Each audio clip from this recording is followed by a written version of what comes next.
नमस्कार साथियों, आप सभी का स्वागत है आपके अपने चैनल साइंस फैक्टर क्लासेज में। दोस्तों, हम पढ़ रहे थे रक्त परिसंचरण तंत्र, और रक्त परिसंचरण तंत्र में हमने पढ़ा कि इसकी जो खोज है वो किसके द्वारा की जाती है? विलियम हार्वे के द्वारा। रक्त परिसंचरण तंत्र की खोज किसके द्वारा की जाती है? विलियम हार्वे के द्वारा। और इसको कितने भागों में विभाजित किया गया है? 3 भागों में। एक है आपका रक्त, एक है आपका हृदय, और एक है साथियों रक्त वाहिनियाँ। और रक्त वाहिनियाँ कितने प्रकार की होती हैं? 2 प्रकार की। एक होती है आपकी धमनी और एक होती है सिराएं। इनमें से रक्त को हम पीछे वाली क्लास में डिस्कस कर चुके हैं। आज की इस क्लास में हम पढ़ेंगे मानव हृदय और रक्त वाहिनियाँ, यानी कि धमनी और सिराएं।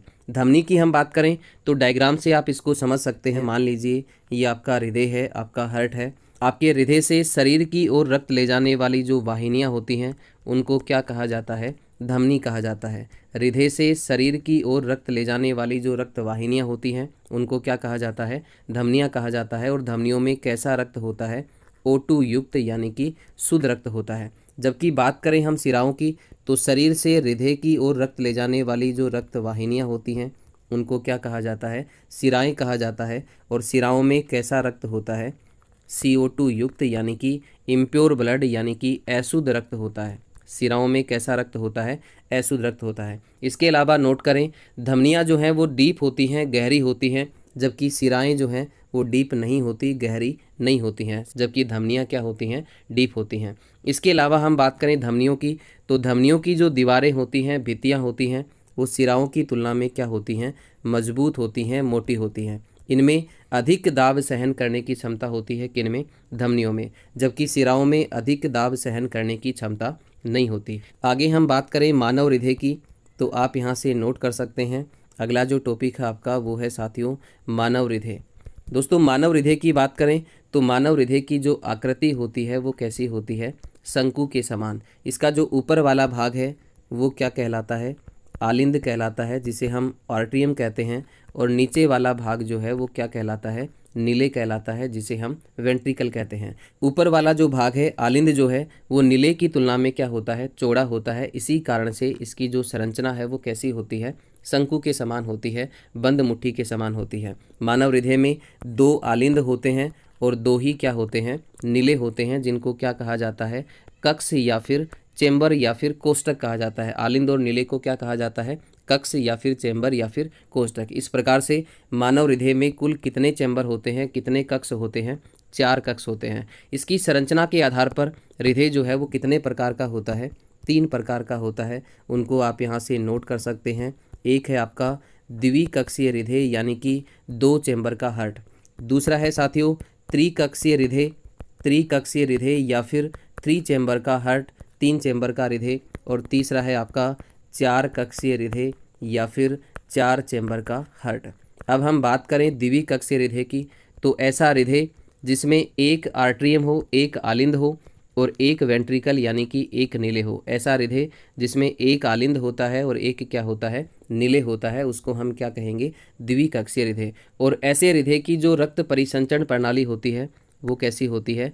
एकल परिसंचरण प्रणाली। द्विकक्षीय हृदय के उदाहरण की हम बात करें तो आप यहाँ से नोट कर सकते हैं।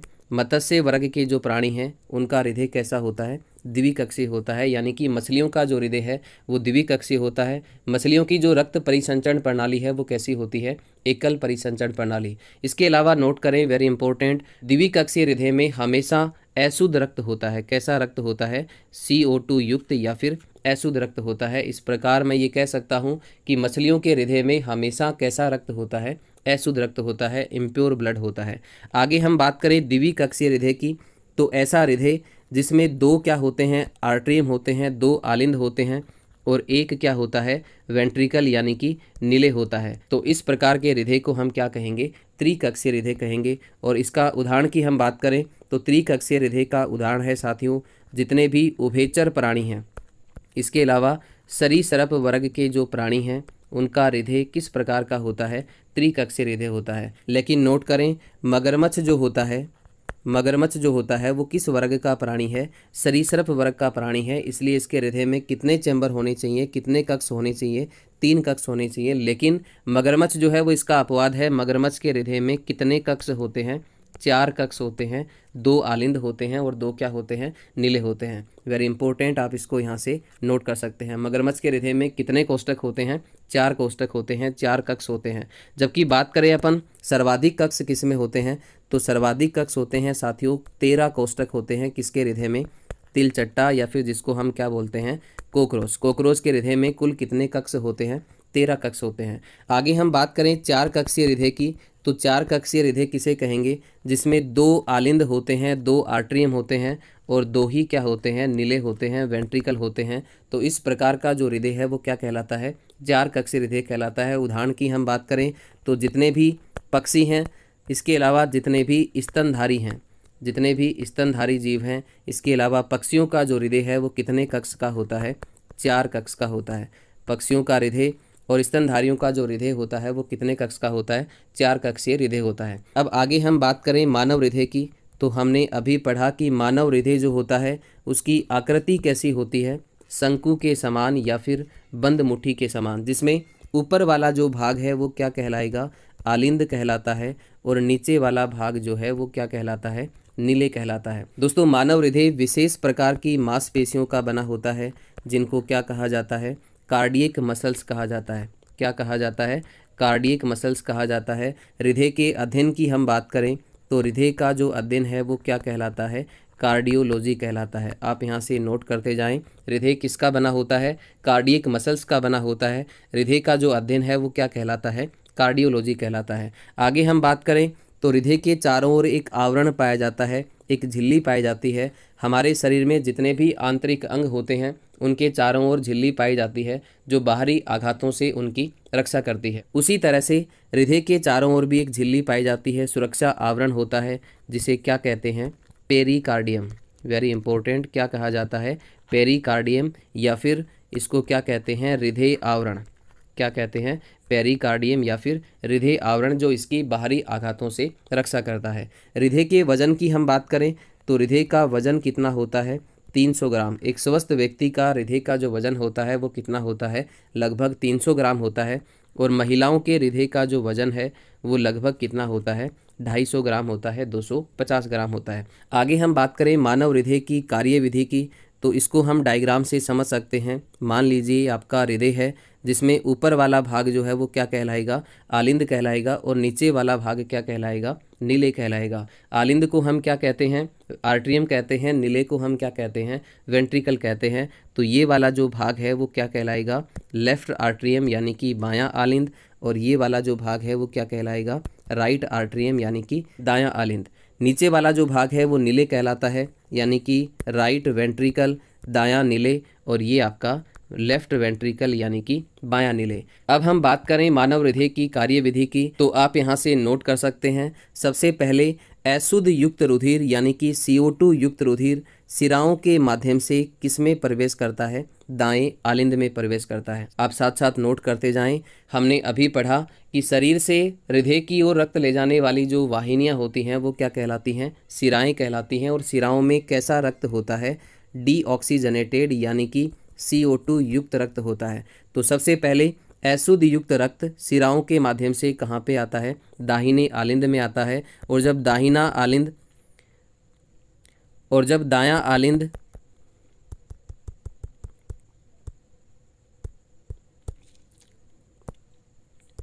और जब दायां आलिंद रक्त से कंप्लीटली फिल हो जाता है, पूरा भर जाता है, तो दाएं आलिंद में प्रेशर क्रिएट होता है और यहाँ पे एक वाल लगा होता है जिसको हम बोलते हैं त्रिवलनी कपाट या फिर बायां आलिंद नीले कपाट कहते हैं। दोस्तों इस वाल का क्या कार्य होता है, तो आप नोट कीजिए। वाल का जो कार्य है वो क्या होता है, आलिंदों से नीले के अंदर रक्त को भेजना और नीले से वापस आलिंद में रक्त को जाने से रोकना किसका कार्य होता है, वाल का होता है। जब दाएं आलिंद में रक्त का प्रेशर होता है तो ये वाल क्या होता है, ओपन होता है और साउंड कैसी आती है, लब की साउंड आती है, जिसकी वजह से सारा रक्त जो है वो कहाँ पे आ गया, आपके दाहिने नीले में आ गया।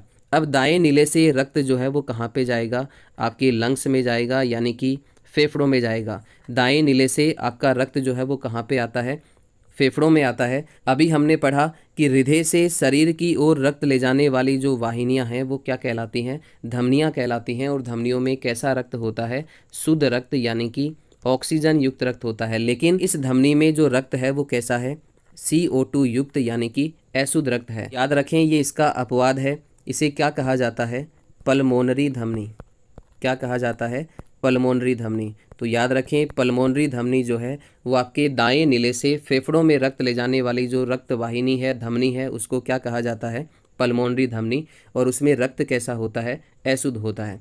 जैसे ही आपका रक्त फेफड़ों में प्रवेश करता है उसको ऑक्सीजन मिलती है और ऑक्सीजन मिलने के बाद रक्त क्या हो जाता है, प्योर हो जाता है, शुद्ध हो जाता है। और शुद्ध रक्त आपके फेफड़ों से कहाँ पे आता है, आपके बाएं आलिंद में आता है। अभी हमने पढ़ा कि आपके शरीर से हृदय की ओर रक्त ले जाने वाली जो वाहिनियां होती हैं वो क्या कहलाती हैं, शिराएं कहलाती हैं। और शिराओं में कैसा रक्त होता है, अशुद्ध रक्त होता है। लेकिन इस रक्त वाहिनी में, इस शिरा में रक्त कैसा होता है, शुद्ध रक्त होता है। तो ये इसका अपवाद है। इसको क्या कहा जाता है, पल्मोनरी शिरा। क्या कहा जाता है साथियों, पल्मोनरी शिरा। किसे कहते हैं, जो आपके फेफड़ों से आपके बाएं आलिंद में रक्त ले जाती है उस रक्त वाहिनी को हम क्या कहेंगे, पल्मोनरी शिरा कहेंगे। और पल्मोनरी शिरा में कैसा रक्त होता है, शुद्ध रक्त होता है। जैसे ही रक्त आपका बाएं आलिंद में प्रवेश करता है, जब बायां आलिंद रक्त से कंप्लीटली फिल होता है तो यहाँ पे भी एक वॉल लगा होता है जिसको हम कहते हैं द्विवलनी कपाट। क्या कहा जाता है, द्विवलनी कपाट। इस वॉल को क्या कहते हैं साथियों, द्विवलनी कपाट कहते हैं। और जब आपका बायां आलिंद कंप्लीटली रक्त से क्या होता है, फिल होता है, तो आपका ये वॉल क्या होता है, ओपन होता है। और साउंड कैसी आती है, लब की। और जब ये क्लोज होता है, बंद होता है, तो साउंड कैसी आती है, डब की साउंड आती है। जैसे ही वाल ओपन होता है आपका सारा रक्त कहाँ पे आता है, बाएं नीले में आता है। फिर बाएं नीले से निकल के कहाँ पे जाता है, महाधमनी में। वेरी इंपॉर्टेंट, बाएं नीले से रक्त निकल करके कहाँ पे जाता है, महाधमनी में जाता है, जो कि मानव शरीर की सबसे बड़ी धमनी है। महाधमनी से असंख्य धमनियाँ निकलती हैं और उन धमनियों के माध्यम से रक्त को शरीर के विभिन्न भागों में भेज दिया जाता है। इस प्रकार से हमने देखा कि वाल जब ओपन होते हैं तो कैसी साउंड आती है, लब की साउंड आती है। और जब क्लोज होते हैं, बंद होते हैं, तो कैसी साउंड आती है, डब की साउंड आती है। इस प्रकार से आपके हृदय में कितनी साउंड प्रोड्यूस होती हैं, कितनी साउंड उत्पन्न होती हैं, 4 धमनियाँ उत्पन्न होती हैं, 2 लब की और 2 डब की। लेकिन हमें सुनाई कितनी देती हैं, केवल और केवल कितनी ध्वनियाँ सुनाई देती हैं, 2 ध्वनियाँ सुनाई देती हैं। वो इसलिए क्योंकि दोनों वाल एक साथ ओपन होते हैं और एक साथ क्या होते हैं, बंद होते हैं। एक साथ खुलते हैं और एक साथ क्या होते हैं, बंद होते हैं। इसलिए याद रखें लब की जो साउंड है वो एक साथ सुनाई देती है और डब की साउंड एक साथ सुनाई देती है। इसके अलावा वेरी इंपॉर्टेंट, आपके हृदय के किस भाग में अशुद्ध रक्त होता है, तो याद रखें हृदय के दाएं भाग में कैसा रक्त होता है, अशुद्ध रक्त होता है। जबकि बाएं भाग में कैसा रक्त होता है, शुद्ध रक्त होता है। अभी हमने देखा कि आपके हृदय में रक्त कितनी बार आता है, 2 बार। एक बार आपके दाएं आलिंद में और एक बार आपके बाएं आलिंद में। तो मानव की जो रक्त प्रणाली है वो कैसी है, द्विपरिसंचरण प्रणाली है। याद रखें कैसी रक्त प्रणाली है, द्विपरिसंचरण रक्त प्रणाली है। इसके अलावा हम बात करें आलिंदों की, तो आलिंदों का जो मुख्य कार्य होता है, आलिंदों का मुख्य कार्य क्या होता है, शुद्ध और अशुद्ध रुधिर को सेपरेट करके रखना, अलग अलग करके रखना। ये कार्य किसका होता है, आलिंद का। जबकि बात करें हम नीले की, तो नीले का कार्य होता है संपूर्ण शरीर में रक्त को क्या करना, पंप करना।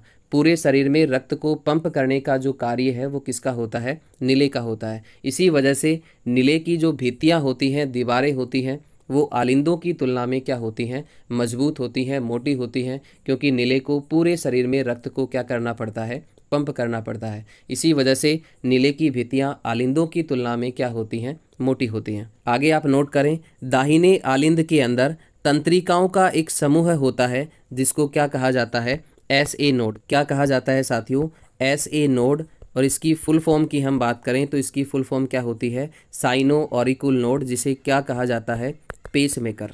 क्या कहते हैं इसको, पेस मेकर। और पेस मेकर का मुख्य कार्य क्या होता है, हृदय की धड़कनों का जो प्रारंभ है वो कहाँ से होता है, पेस मेकर से होता है। या फिर मैं ये कह सकता हूँ कि हृदय की धड़कनों का जो कंट्रोल है वो किसके माध्यम से होता है, पेस मेकर के माध्यम से। आगे हम बात करें रक्तदाब की, तो देखिए रक्तदाब क्या होता है, रक्तदाब किसे कहा जाता है, तो आप यहाँ से नोट कर सकते हैं, रक्त के द्वारा धमनियों की दीवारों पर या धमनियों की भित्तियों पर डाला गया दबाव या प्रेशर क्या कहलाता है, रक्तदाब कहलाता है। और एक सामान्य व्यक्ति का जो रक्तदाब है वो क्या होता है, 120/80 mmHg। इसको किस में मेज़र किया जाता है, Hg मरकरी पारे में मेजर किया जाता है, ये भी आप यहाँ से नोट कर सकते हैं। एक सामान्य व्यक्ति का जो रक्तदाब है वो कितना होता है, 120/80। इसके अलावा नोट करें, उच्च रक्तचाप को क्या कहा जाता है, उच्च रक्तचाप को क्या कहा जाता है, हाइपरटेंशन। वेरी इंपॉर्टेंट, काफ़ी बार एग्जाम में पूछा जाता है, उच्च रक्तचाप क्या कहलाता है, हाइपरटेंशन, जबकि निम्न रक्तचाप को क्या कहा जाता है, हाइपोटेंशन कहा जाता है। इसके अलावा नोट करें, रक्तचाप या रक्तदाब मापने के लिए जिस यंत्र का उपयोग किया जाता है वो यंत्र क्या कहलाता है, स्फिग्मोमेनोमीटर। आप यहाँ से नोट कर सकते हैं, उस यंत्र को क्या कहते हैं,